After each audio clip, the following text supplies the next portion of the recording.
Earlier this month, the union representing 160,000 actors agreed to go on strike. They joined more than 11,000 members of the Writers Guild of America on picket lines against major studios and streaming services. At the bottom of it all, the fight for better base pay, audience data transparency, and protection from artificial intelligence.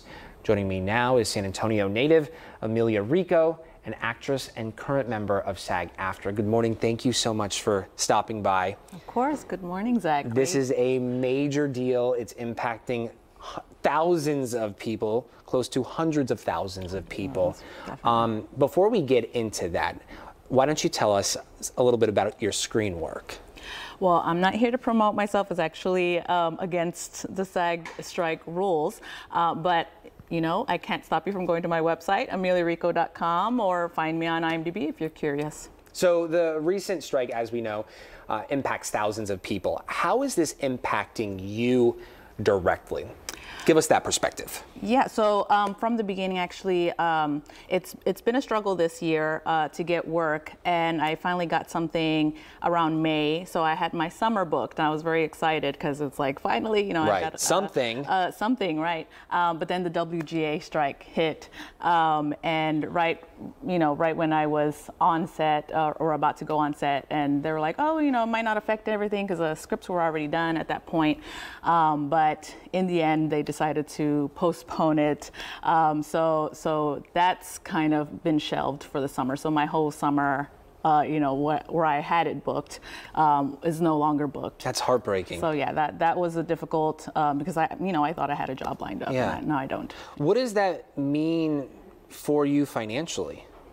Well, it's been a real struggle for me and my family. And actually, I have a full-time job. Many of you may not know, but people that are actors that are just like co-stars or guest stars, like myself, we can't just do that. You know, that's not going to pay. That's not going to feed our family. It's not nearly enough. It's not paying the bills. It's not paying the bills at all. So I had a full-time job, which that has been struggling. It's in theater. No. So as many of you know, theater has been struggling for quite a while now. And so I got laid off of that. So now I'm as of Monday, unemployed. Oh, man, we're sorry to hear that. Would you say, big picture, these strikes are necessary? Yes. So I want it to be clear that we're not fighting for the A-list actors here. So I know a lot of people are like, hey, you know, actors, right. They make a lot of money. Millions of dollars. Millions of dollars, right. Yeah. That's like 1% of the SAG-AFTRA members are the A-list actors.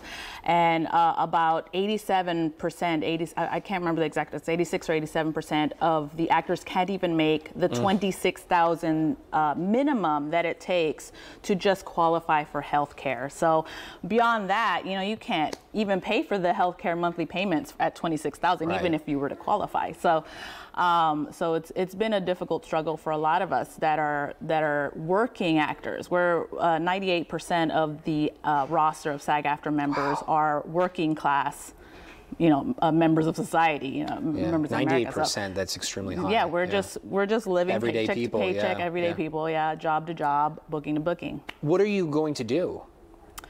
Right now, well, I've been blessed enough I have a husband, and we've been doing film work for quite a long time. Before, you know, it was cool to be diverse in film and TV.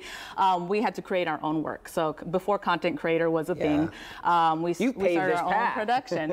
We have Rico Productions, and we've been working in film work. We help other actors get their demo reels together, get you know, headshots, get all kinds of things, as well as helping theaters and helping small businesses do promotional work and commercials and things. So thankfully you have that supplemental income, but again, not everybody in your position has that opportunity, that luxury. What do you want people to know? Watching right now, listening right now, what do you want people to know?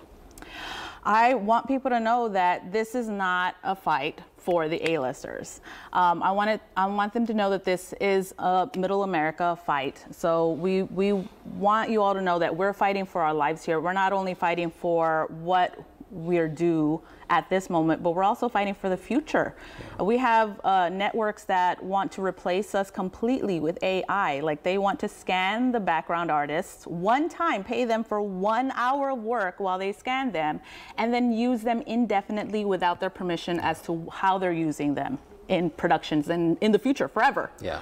And that's just ridiculous. You want to watch AI, content, what they call, they don't even call them film and TV now. They just want to say AI content. Well, and it goes beyond to just AI, like we were talking about. It is money, it is salary, but it's also transparency. It's that data that these streaming networks, that these studios are getting, and they're not being transparent with their workers on.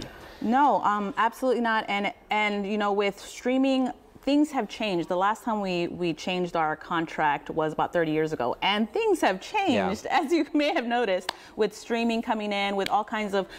So our revenue, actors used to be able to, do 3 jobs in a year, and be able to live off the residuals, even if they didn't book anything the next year. And now we have no residuals with streaming. Yeah. Well, we hope there's a resolution in the near future. We appreciate your time. We appreciate you coming by and giving us your insight, your perspective.